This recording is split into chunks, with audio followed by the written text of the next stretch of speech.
Welcome to Salsidoparanormal.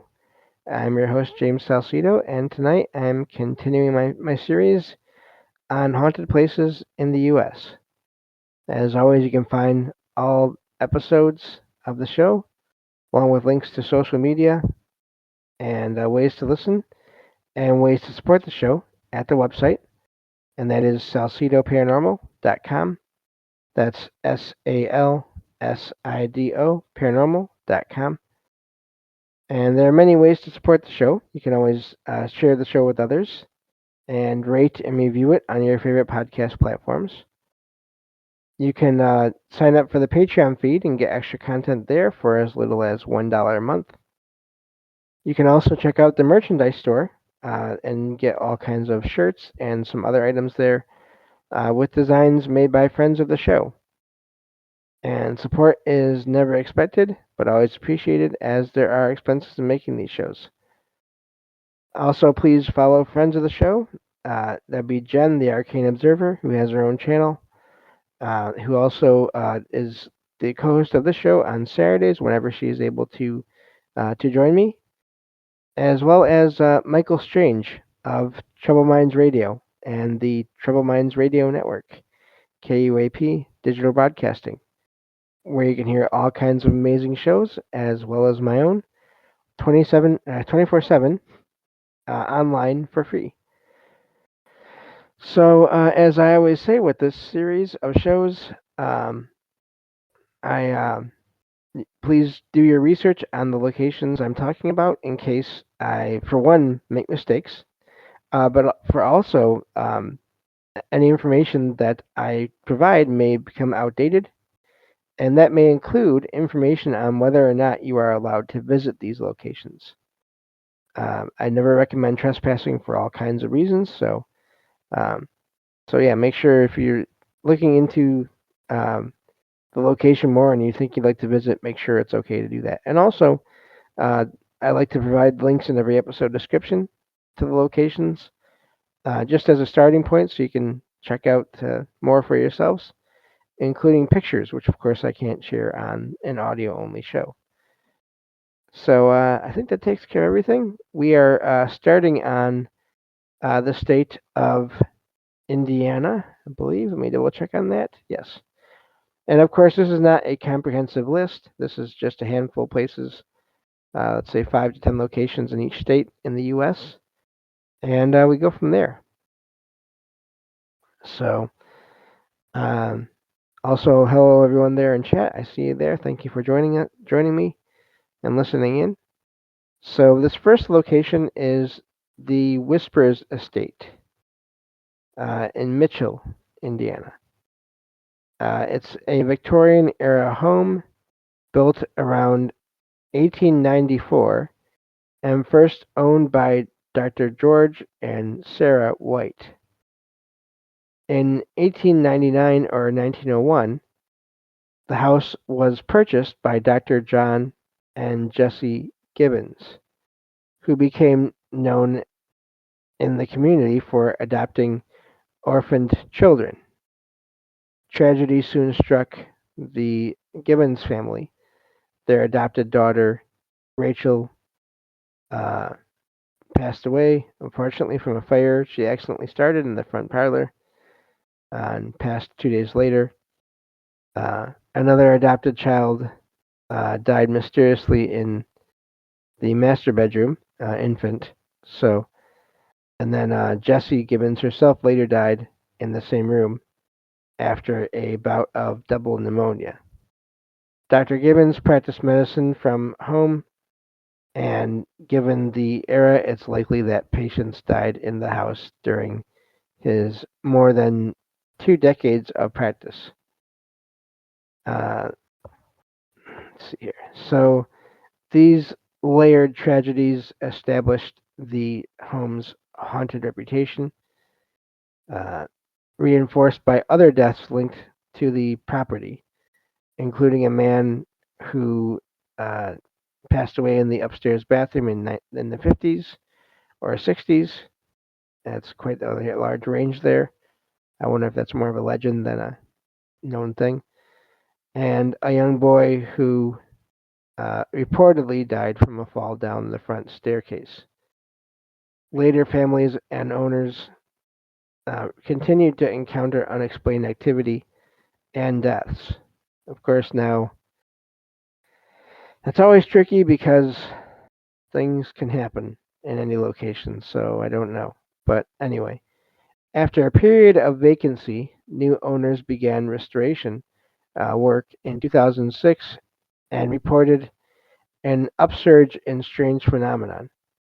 The house became known as Whisper's Estate due to frequent reports by visitors and investigators of disembodied voices whispering in their ears.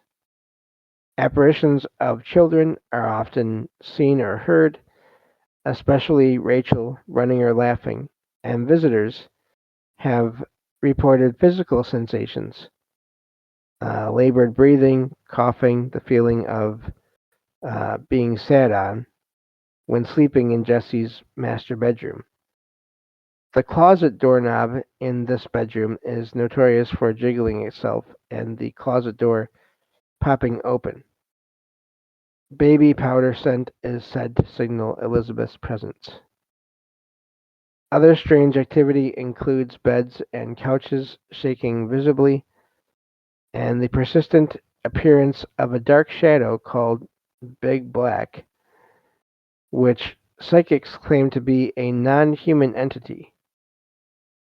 EVP sessions, electronic voice phenomena, and direct experiences have revealed many voices, cries, and childlike whispers.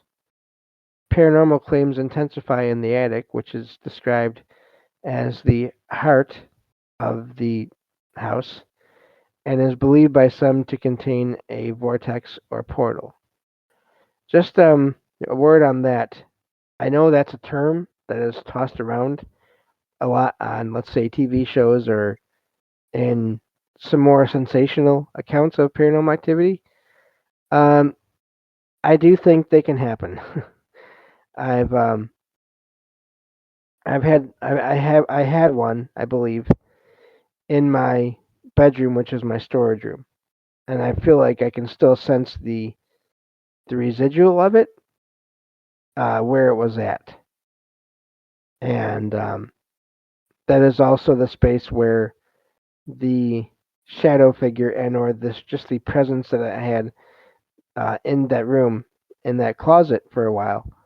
That's where that stayed at night, and then eventually they left. Whoever it was left and has not been back since, as far as I can tell.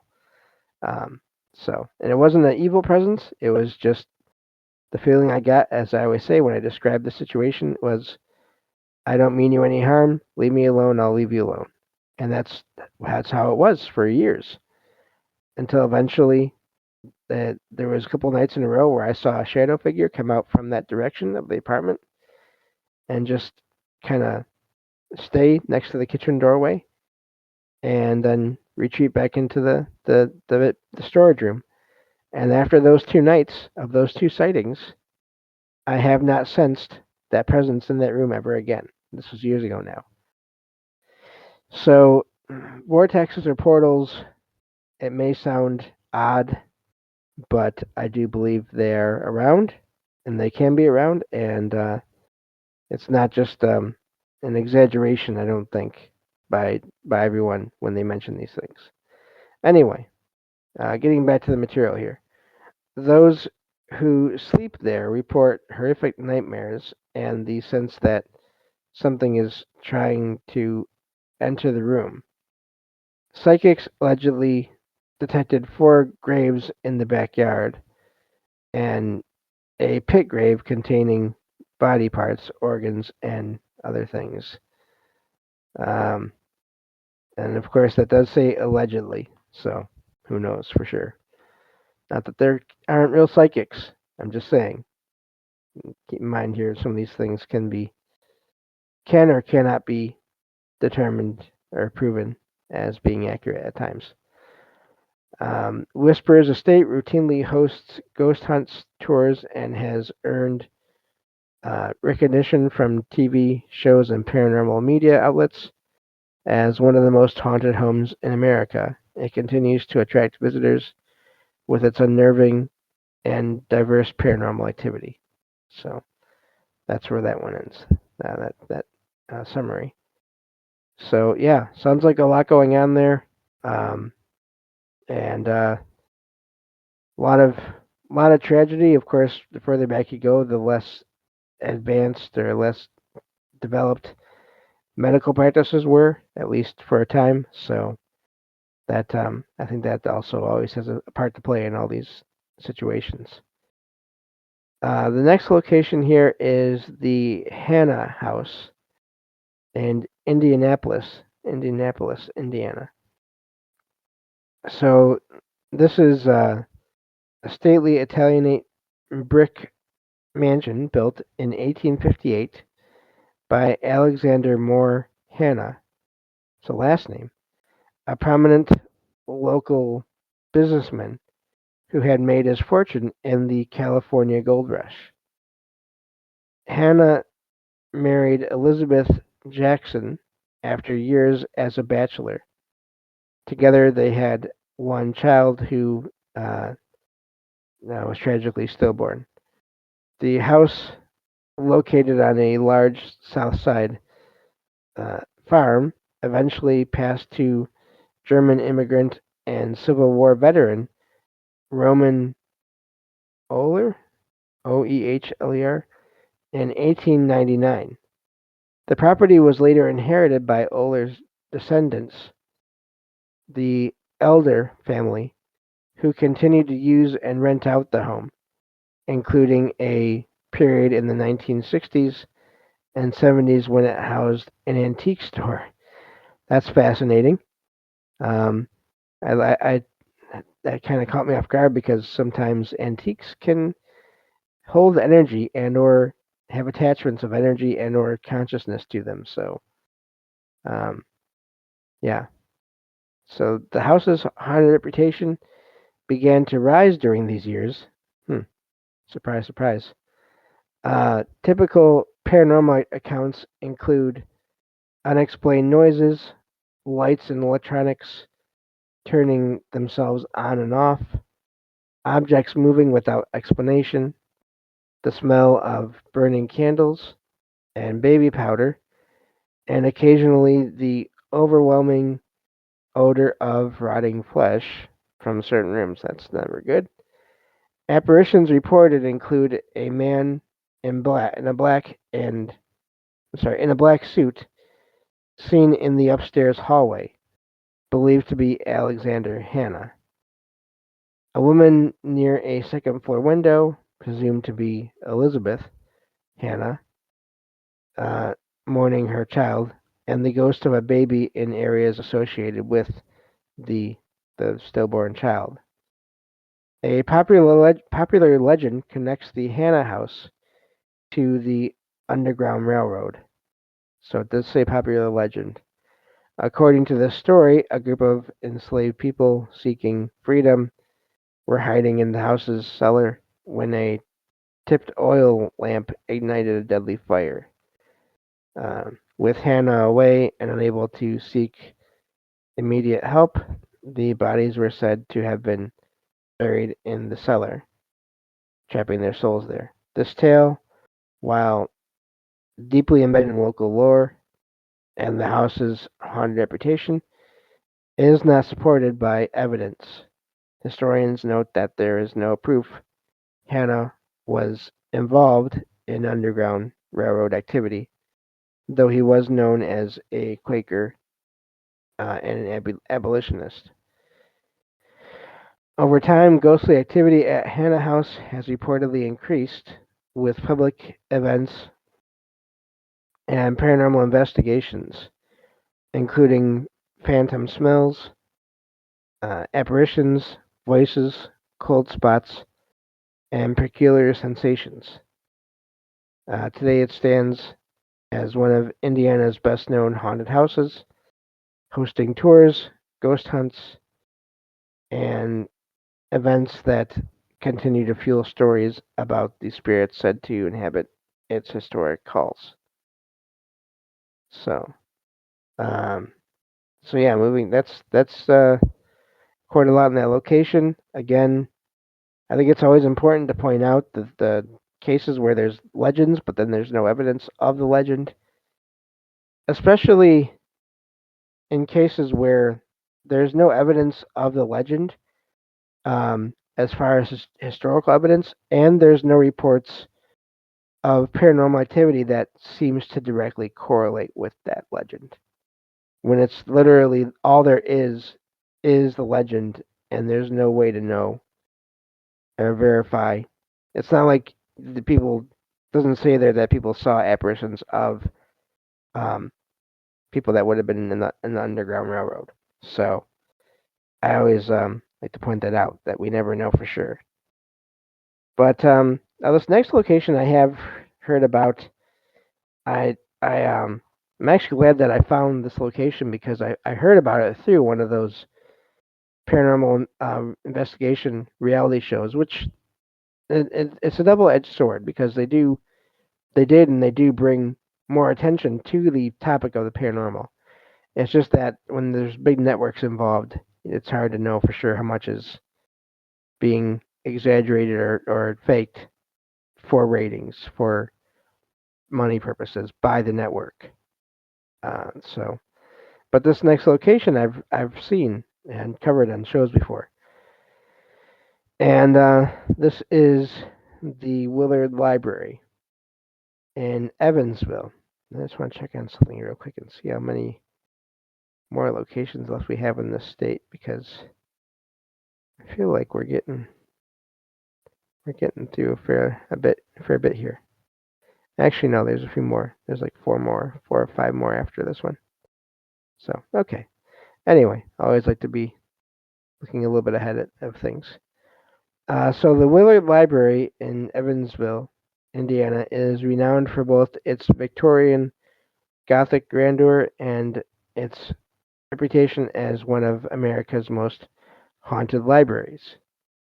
It is especially famous for the legend of the Grey Lady, a spirit said to roam its halls. Historical background. The library was established by philanthropist Willard Carpenter and opened its doors in 1885, making it Indiana's oldest operating public library. Founded with a progressive mission, Willard Library was intended to serve people of all classes, races, and genders, free of charge, a radical concept for its time. Inspired by the Emma Willard School in New York, Carpenter named the institution Willard rather than after himself.